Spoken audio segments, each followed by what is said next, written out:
Out of the other parties, you've mentioned the stereotype about reform members. Have you found that other stereotypes are true or some that actually aren't true?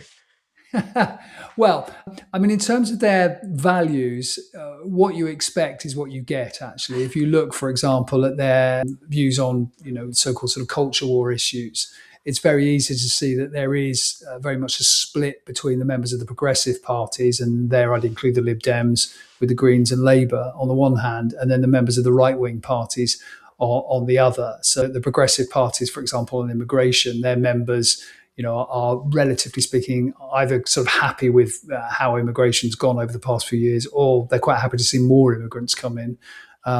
Whereas if you look at the Conservative Party members and Reform Party members, they are absolutely adamant that immigration has been too high.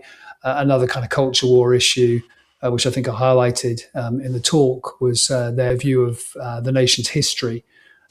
Progressive Party members are much more kind of ambivalent about pride in the nation, probably because they are either embarrassed, perhaps, or maybe even ashamed of Britain's colonial past, its role in slavery, etc.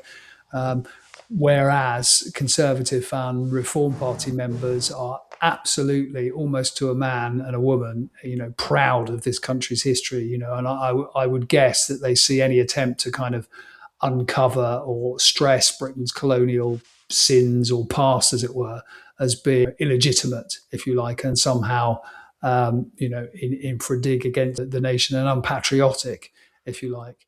And then, you get some fairly kind of conventional views as well on tax and spend. Once again, you have the kind of progressive parties lined up together versus the reform and the Conservatives. And I think, this is one thing I would stress. I mean, we talked about voting at the beginning.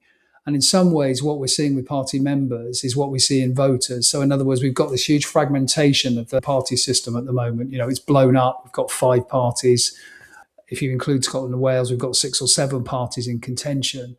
But actually, if you boil things down, you've got these 2 blocks. You've got the progressive or the kind of centre-left block on the one hand, which would include the nationalist parties and the Lib Dems, the Greens, Labour on the one hand. And then you've got this right-wing bloc composed of Conservative and Reform members who think pretty much the same way.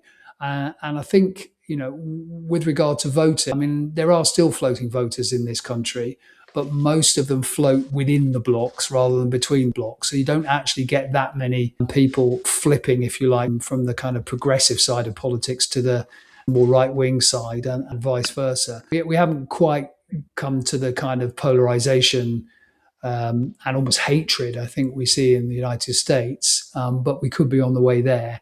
And that would be quite worrying, I think. You mentioned there this sort of block nature which we have now in politics, which is very much true. And it makes me think, what are the dominant parties on each side of the block, particularly on that right-wing block?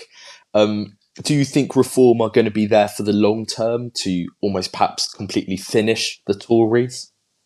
Well, that is a $64,000 question, really. That is Nigel Farage's declared intention. He doesn't necessarily want to do a deal with the Conservative Party. He actually wants to surpass the Conservative Party and in some ways become, the main party as he sees it on the centre right, as he sometimes puts it, maybe, arguably, of British politics. But obviously, the Conservatives are still very much around in Parliament, although they've got a pathetically small parliamentary contingent. It's still much bigger than Reform UK's. They've still obviously can claim to have far more second place finishes than Reform UK at the 2024 election. They're still actually doing quite well in terms of donations. So it's clear that, some business and wealthy individuals are still betting on the Conservative Party to make some kind of comeback. They do have a better infrastructure too. They've got more branches, that have been there longer in some ways. So, the Conservatives have got advantages. They're the official opposition in Parliament, which means that Kemi Badenoch, and she's used this to her advantage recently, gets to ask questions at parliamentary Prime Minister's questions in a way that Nigel Farage doesn't, much to his frustration.